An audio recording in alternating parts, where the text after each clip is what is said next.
નમસ્કાર ખેડૂત મિત્રો, મારું નામ છે અલ્કેશ પટેલ અને આપણી યુટ્યુબ ચેનલ છે ખેતીની વાત મારું ગુજરાત. આપણી દુકાનનું નામ છે મિત્રો Hindustan agro seeds Kalavad, proper Kalavad, તાલુકો કાલાવડ, જિલ્લો જામનગર. મિત્રો તારીખથી છે આજે મિત્રો 23/7/2026. વરસાદની જો વાત કરીએ તો હવે લગભગ ઘણા બધા વિસ્તારોમાં ધીમે ધીમે આજથી જે છે વરસાદની શરૂઆત થઈ ગઈ છે અને આગાહીકારોના અનુમાન મુજબ આ 23 તારીખથી લઈ અને આવનારી 27-28 તારીખ સુધીમાં સમગ્ર સૌરાષ્ટ્રમાં સારામાં સારો વરસાદ નોંધાય એવા અનુમાન છે. તો ખેડૂત મિત્રો માટે ખૂબ જ ખુશીના સમાચાર ગણી શકાય. વાત કરશું એવી કે ભાઈ મગફળીનો પાક કર્યો છે, સોયાબીનનો પાક કર્યો છે. આ મુખ્ય જે છે અગત્યના બે પાક છે. એની અંદર ખાસ કરીને નિંદામણ નાશક દવાનો છંટકાવ કરવો છે. તો એમાં કયો કરવો કે જેના થકી તમામ પ્રકારના નિંદામણો નાશ થઈ જાય અને આપણા પાકને કોઈ જાતની અસર ન થાય, તો એના વિશે આજે ચર્ચા કરવાની છે. ચેનલમાં નવા હોય તો ચેનલને સબસ્ક્રાઇબ કરીને બીજા ગ્રુપમાં શેર કરજો, જેથી કરીને ખેતીલક્ષી માહિતી વિડીયોના માધ્યમથી ખેડૂત મિત્રો સુધી આસાનીથી પહોંચી શકે. તો મગફળીનું તમે વાવેતર કર્યું છે કે સોયાબીનનું વાવેતર કર્યું છે, એમાં શરૂઆતની અવસ્થામાં અત્યારે પ્રશ્ન એવા છે કે ભેજ છે નહીં અને 15 કે 20 દિવસનું જે છે વાવણી થઈને સમયગાળો થઈ ગયો છે, તો નિંદામણ નીકળી ગયું છે. તો હવે શું એની માવજત કરવી? ઘણા ખરા એવા નિંદામણ નાશકો આવે છે કે જેની 25 દિવસ પછી જ જે છે એ મારવાની ભલામણો થતી હોય છે. કંપની દ્વારા 25 દિવસ પછી જ ભલામણ હોય છે, ત્યાર પછી જ મારી શકો છો. નહીતર મગફળીનો પાક હોય, સોયાબીનનો પાક હોય, રોકાઈ જાય, પાનની અંદર ડાઘા થઈ જાય અને જે છે એનો વૃદ્ધિ વિકાસ પણ અટકી જતો હોય. તો આજે આપણે એવી દવાની વાત કરવી છે કે તમે કદાચ વાવેતર કર્યું છે, મગફળી ઉગતી આવે છે, સોયાબીન ઉગતા આવે છે, અઠવાડિયે 10 દિવસનો પાક થયો છે અને તમારે નિંદામણ નાશક દવા છંટકાવ કરવો છે. તમારા પાકને 1% નુકસાન ન થાય, કોઈ જાતની એને ખબર ન પડે, તમામ પ્રકારના નિંદામણો નાશ થઈ જાય એવી દવાની ચર્ચા કરવાની છે. તો એના માટે આપણે લઈ આવ્યા છીએ ડોક્ટર પ્લાન્ટ પ્રોટેક્શન નું આવે છે ઇમ્પેરા.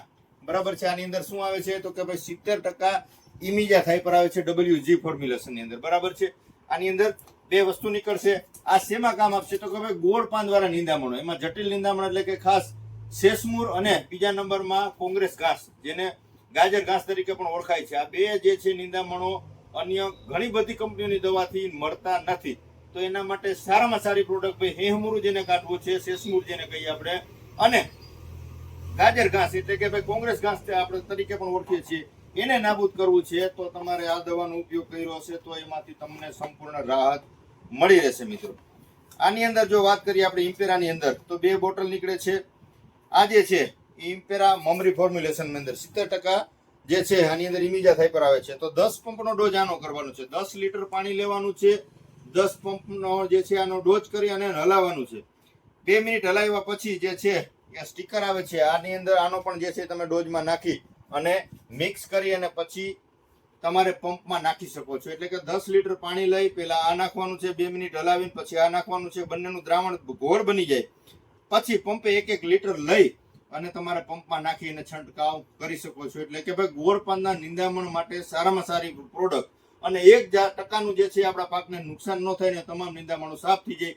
3 થી 4, 5 સુધીનું નિંદામણ નાશ થઈ જશે. મોટું હશે, એકવાર સુકાઈ જશે પણ પાછું ફૂટશે. જમીનમાં પૂરતા પ્રમાણમાં ભેજ હોવો જોઈએ, પાણી તાજું લેવાનું છે અને જે છે પાણી વધારે લેવાનું છે. 10 પંપનો ડોઝ કરો છો તો એની અંદર તમારે 10 લીટર પાણીનો દ્રાવણ બનાવવું જરૂરી છે. નહીતર શું થાય, ઘણા બધા મિત્રો ઓછું પાણી લઈને ડોઝ કરી નાખે તો આ દવા ઓગળે નહીં. ન ઓગળે તો આનું પરિણામ મળે નહીં. એટલે એ ખાસ કાળજી રાખવાની છે. 10 પંપનો ડોઝ, 10 લીટર પાણી, પાણી તાજું, પગે ગારો ચોટતો એટલો ભેજ જમીનમાં હોવો જરૂરી છે.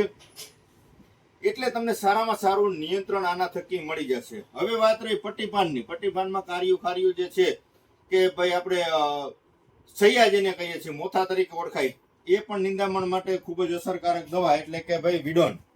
બરાબર છે. વિડોન જે છે આની અંદર પિઝાલોફોપ ઇસી ફોર્મ્યુલેશનમાં અંદર 10%, ટરગાસ ઉપર જે આપણે આવે છે એ આની અંદર 10% આની અંદર આવી જશે. તો પંપે તમારે 25 ml નાખવાનું છે. કેટલું? ખાલી પંપે 25 ml નાખી શકો છો.